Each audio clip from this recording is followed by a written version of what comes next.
Leaves of Grass by Walt Whitman, Book 20, by the roadside.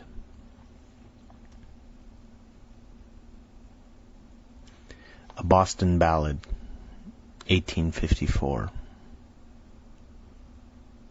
To get bedtimes in Boston town, I rose this morning early. Here's a good place at the corner. I must stand and see the show. Clear the way there, Jonathan. Way for the President's Marshal. Way for the government cannon. Way for the Federal Foot and Dragoons. And the apparitions copiously tumbling.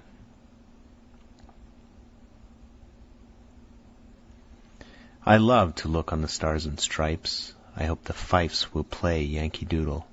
How bright shine the cutlasses of the foremost troops. Every man holds his revolver, marching stiff through Boston town. A fog follows. Antiques of the same come limping. Some appear wooden-legged, and some appear bandaged and bloodless. Why, this is indeed a show. It is called the dead out of the earth. The old graveyards of the hills have hurried to see. Phantoms, phantoms countless by flank and rear, cocked hats and mothy mould, crutches made of mist, arms in slings, old men leaning on young men's shoulders.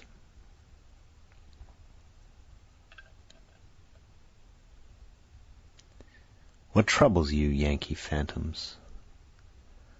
What is all this chattering of bare gums? Does the ague convulse your limbs? Do you mistake your crutches for firelocks and level them?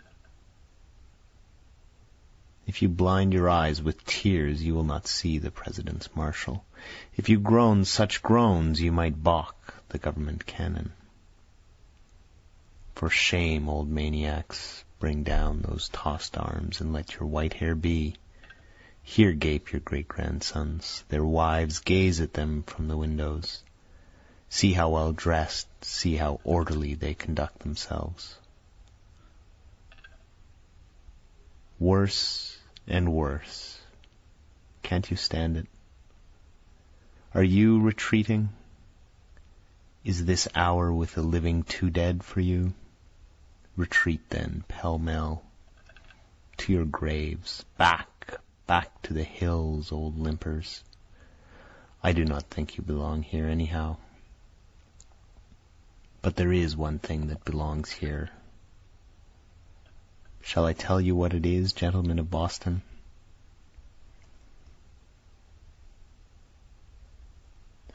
I will whisper it to the mayor. He shall send a committee to England. They shall get a grant from the Parliament, go with a cart to the royal vault, dig out King George's coffin, unwrap him quick from the grave cloths, box up his bones for a journey. Find a swift Yankee clipper. Here is freight for you, black-bellied clipper. Up with your anchor. Shake out your sails. Steer straight toward Boston Bay. Now call for the President's Marshal again.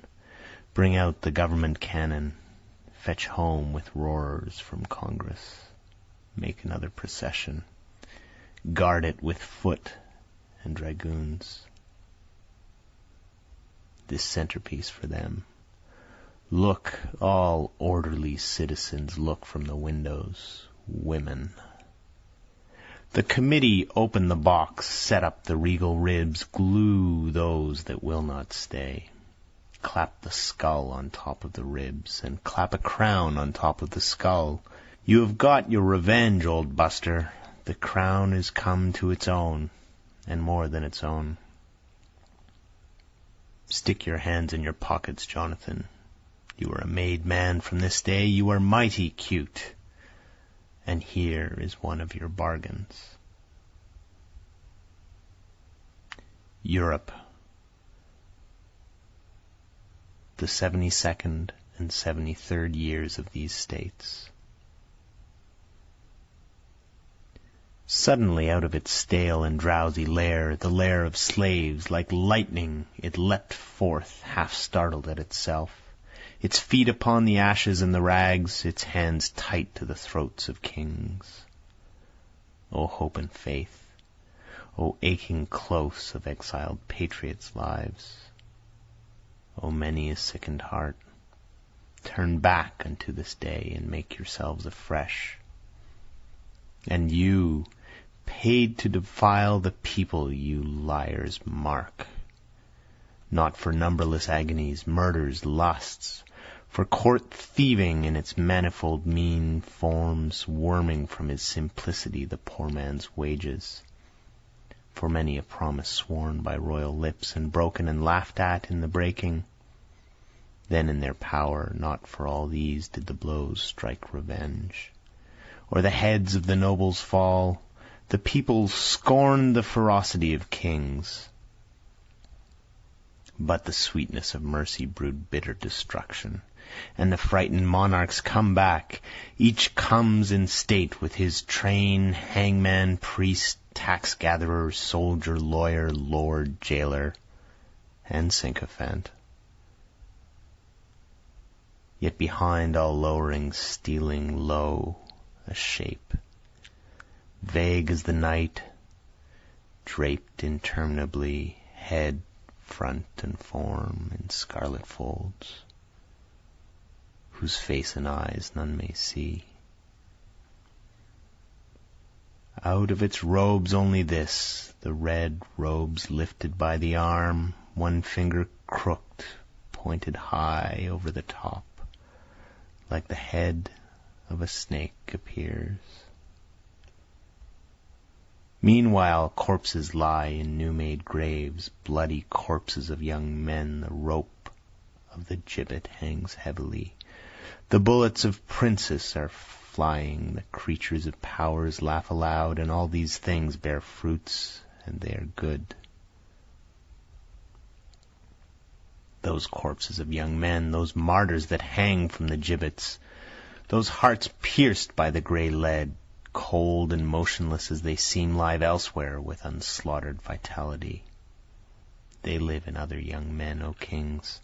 They live in brothers again ready to defy you.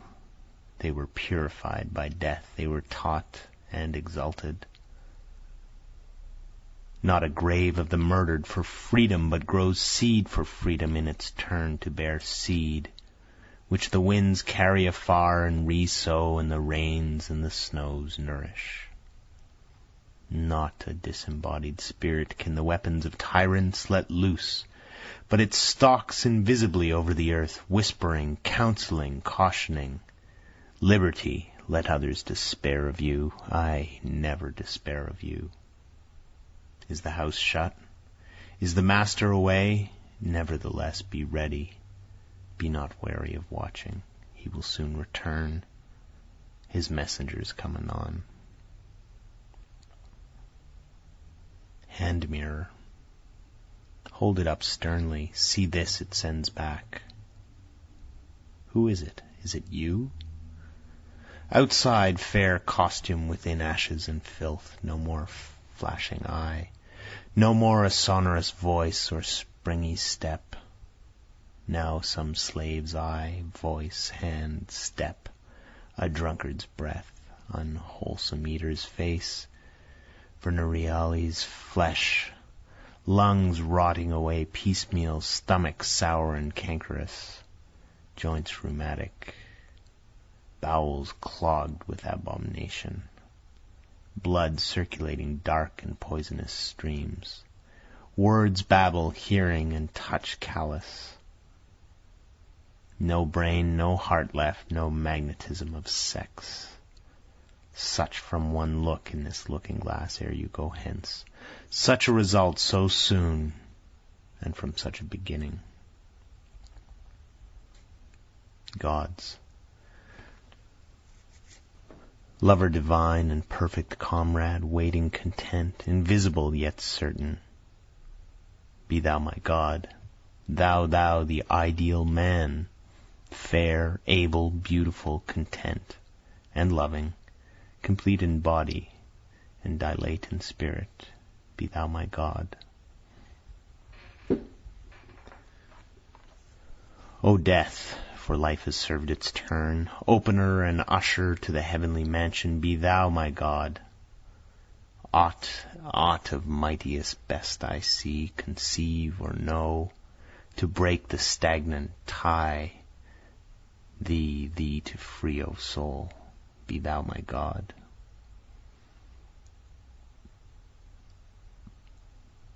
All great ideas, the race's aspirations, all heroisms, deeds of rapt enthusiasts, be ye my gods. Or time and space, or shape of earth divine and wondrous, or some fair shape I viewing worship, or lustrous orb of the sun, or star by night, be ye my gods. Germs, forms, qualities, lives, humanity, language, thoughts, the ones known and the ones unknown, the ones on the stars themselves, some shaped, others unshaped, wonders as of those countries, the soil, trees, cities, inhabitants, whatever they may be, splendid suns, the moon and rings, the countless combinations and effects such like, and as good as such like, visible here or anywhere, stand provided for a handful of space which I extend my arm and half enclose with my hand, that containing the start of each and all, the virtue, the germs of all.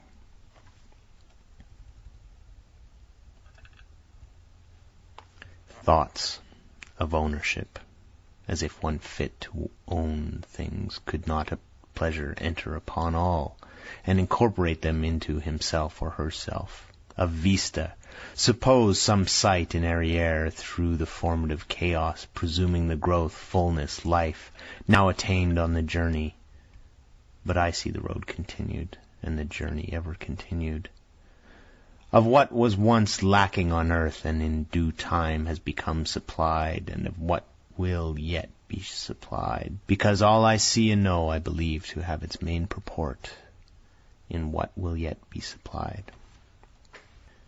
When I heard the learned astronomer, when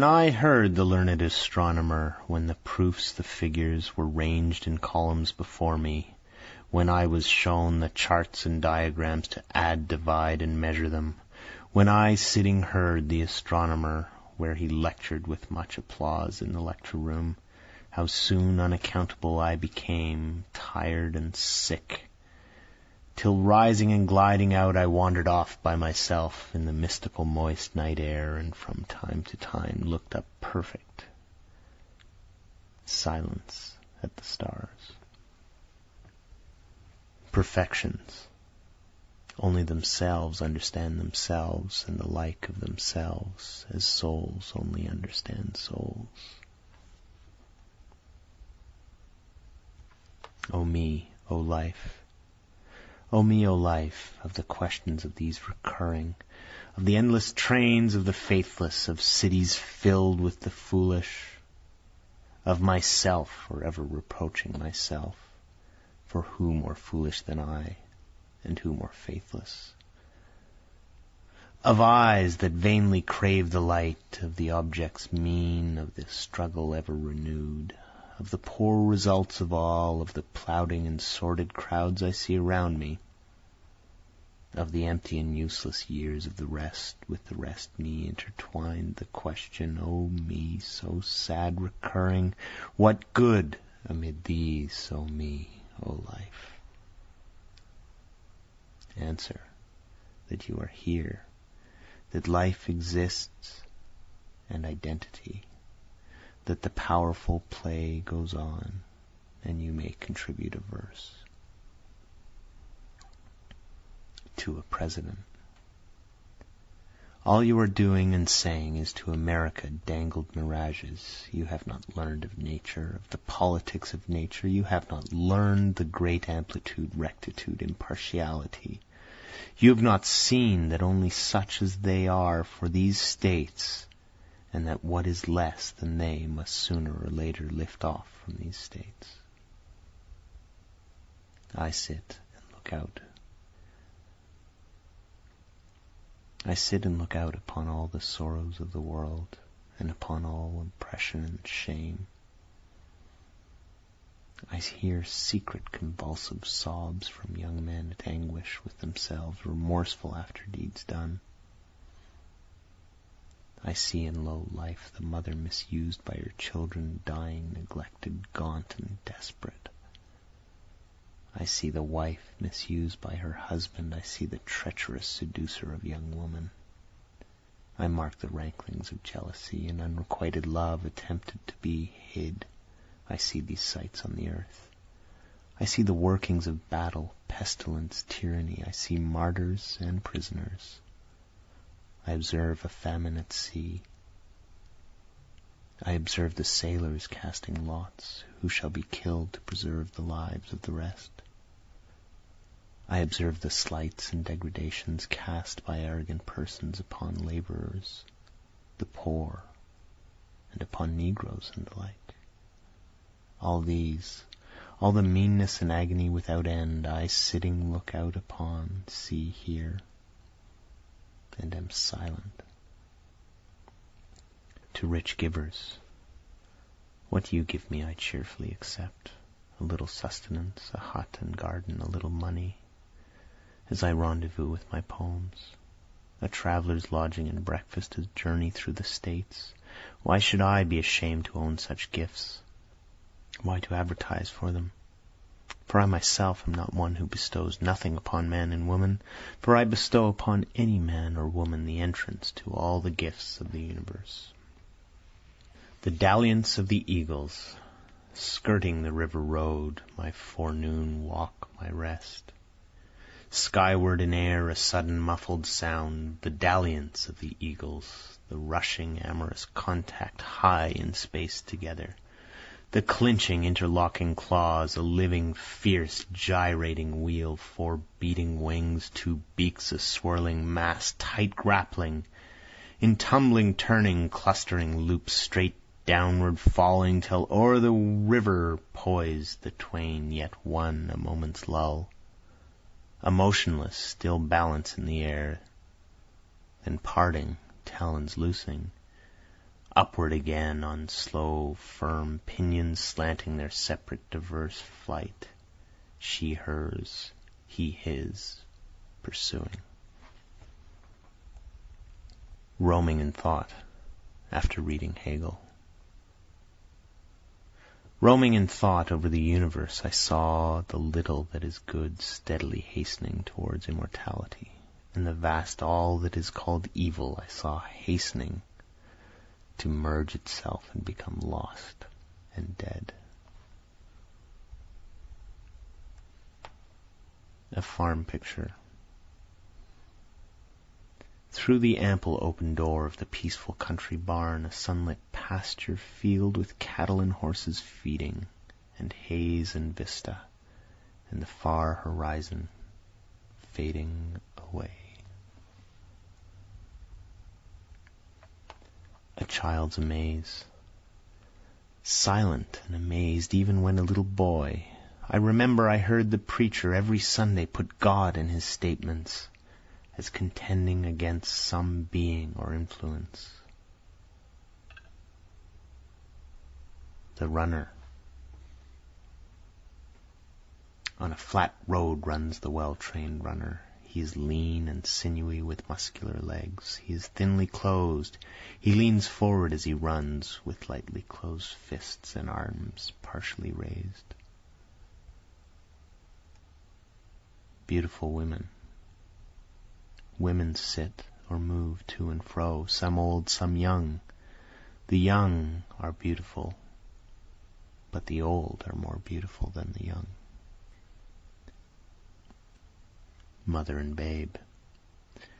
I see the sleeping babe nestling the breast of its mother, the sleeping mother and the babe hushed.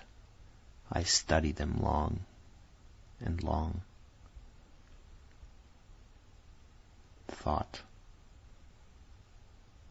Of obedience, faith, adhesiveness. As I stand aloof and look, there is to me something profoundly affecting in large masses of men following the lead of those who do not believe in men. visored, a mask, a perpetual natural disguiser of herself, concealing her face, concealing her form, changes and transformations every hour, every moment, falling upon her even when she sleeps. Thought of justice, as if could be any thing but the same ample law, expounded by natural judges and saviors, as if it might be this thing or that thing, according to decisions.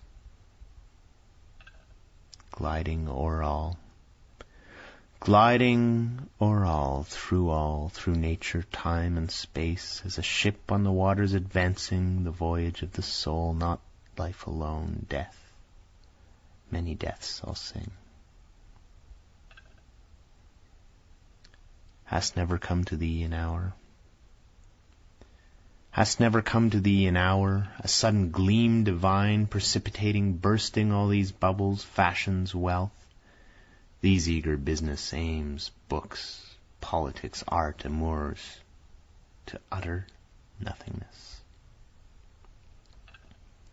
Thought of equality, as if it harmed me, giving others the same chances and rights as myself, as if it were not indispensable to my own rights that others possess the same.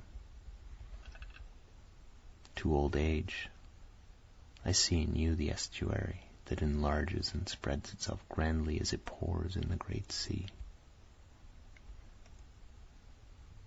Locations and times. Locations and times, what is it in me that meets them all, whenever and wherever, and makes me at home? Forms, colors, densities, odors, what is it in me that corresponds with them? Offerings. 1,000 perfect women and men appear. Around each gathers a cluster of friends, and gay children and youths with offerings. To the States, to identify the 16th, 17th, or 18th Presidentiad. Why reclining, interrogating? Why myself and all drowsing? What deepening twilight scum floating atop the waters? Who are they as bats and night dogs askant in the capital? What a filthy Presidentiad! O south, your torrid suns, O north, your arctic freezings. Are those really congressmen? Are those the great judges? Is that the president? Then I will sleep a while yet, for I see that these states sleep for reasons. With gathering murk, with muttering thunder, and lambent shoots we all duly awake, south, north, east, west, inland and seaboard, we will surely wake. End of Book 20.